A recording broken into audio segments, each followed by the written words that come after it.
Alright, since my last couple of tests trying to show you something temperature wise, this time I played with the settings just for you guys because this condenser is brand new. It's bright, shiny, matte gloss. So I went into my elasticity, and I pronounced that wrong, settings, and I set it for a, what was it, not gloss white, matte, bright white, or glossy reflective or something like that. And so that's near mirror reflective, not quite mirror reflective, but this kind of shiny aluminum. So let's get back to details here. Okay, so here we have the inlet of the compressor, right here. This is the high pressure vapor, hot vapor right here. Let's get this out of my way. Doesn't want to get out of my way. And our temperature is 120, 18, 20 something right there at the fitting where it enters the condenser. So now I go a little bit to the fins. I'm dropping to about 115 because I'm into fins and tubes. Now the flow travels across the tubes and it hits to this side right here. Now we drop to 99, 104. Somewhere right around here. Now it's going to drop down. Now if you see that little mark where my laser's hitting, the refrigerant does not pass that point. Let's see if I can get under there. No, I can't get under there. So that little mark right there is actually a blockage inside, and the refrigerant doesn't pass down. The refrigerant is forced halfway through and is going back this way again. So our temperature over here is around 110, 109. Then as I drop right down to where we're going to pass the other way, around 105. Now as we slowly pass this way, we're in the tubes and fins, and then we hit over here. Now as you can see over here, we're about 101, 112 bouncing back and forth. It should drop down to about, well, you see that little mark? My laser's hitting the little mark right there. There's a little tab right there. That means the refrigerant is not coming down here. It's being forced across again, across here. So at that point, our temperature is still pretty high, 107, 108. And then it should come over to here and it'll drop down again. Should be now we're around 97 and 100 right there. Now it should drop down to the subcooling part. Actually, it's over here. Yeah, over here. It goes through the, goes back up through the receiver, comes back down here, and it comes through the receiver where it's mostly liquid right down here, and it goes through this port. There's a port drilled in right there. These last few tubes is where the refrigerant will travel across. This is the subcooling section. In theory, if things work like they tell you in the book, this would be all liquid, but it's not.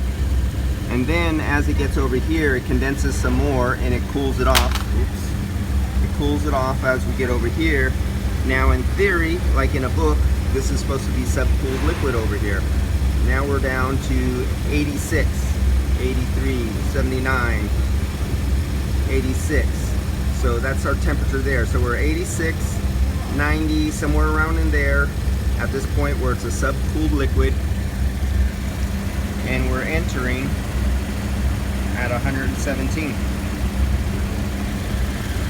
So there's our pressures. If you want to get your pressure temperature chart, get your TD for R134 and you could cross-reference that and see about what's right. And you'll see we have a different pressure temperature here, a different temperature here, but yet we have a pressure right there. So go look up subcooling and pressure temperature charts. Now, if I had a high side service port right here coming out of here, the question is, would I have a different pressure? Because according to the TP PT chart, pressure temperature chart, if the refrigerant temperature is different, it must be at a different pressure. This is is all on the high side circuit. So if I'm 89 over here and I'm 117 over here, I should have two completely different pressures, correct? Answer that question. And we're pulling out 41 degrees out of the dash right there,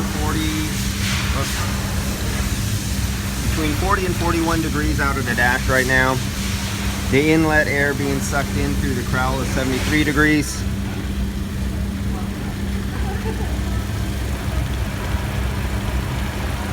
And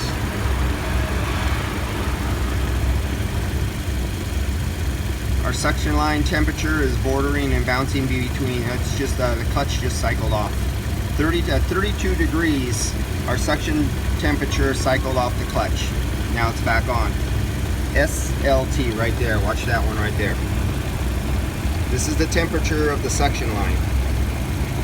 And that temperature is being taken right here at the suction line, 32 degrees. So at 32 degrees, our clutch is cycling off. And you can see that by watching the pressures at the same time. And compared to my laser, there's the liquid line. Liquid line temperature, 84 degrees. 84 degrees, and that temperature is being taken right there. And remember when I was using my laser and I was down here, what was I, 86, 89? Let's see how close that is. So let's grab this temperature gauge and put it right where I would take the temperature, right there, as close as we possibly can. We got another temperature gauge there, liquid, and that says 84 degrees. Now let's use our laser and try to get, as you can see how close I'm going to take the temperature.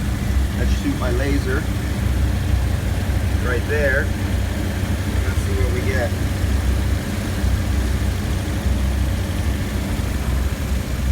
'88, '81, '84, '85, '87, '86, bouncing around. Liquid line temperature with this clamp is steady at 83. The temperature on the liquid line here, 85. So this says 83 degrees, this says 85 degrees. And what was this one again?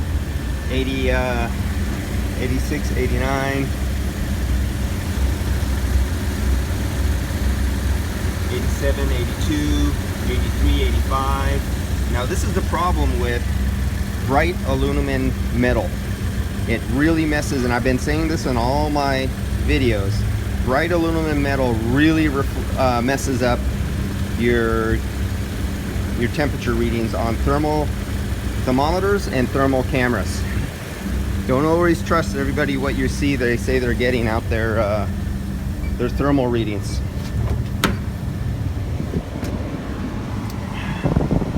So we got the temperature that we seen out there.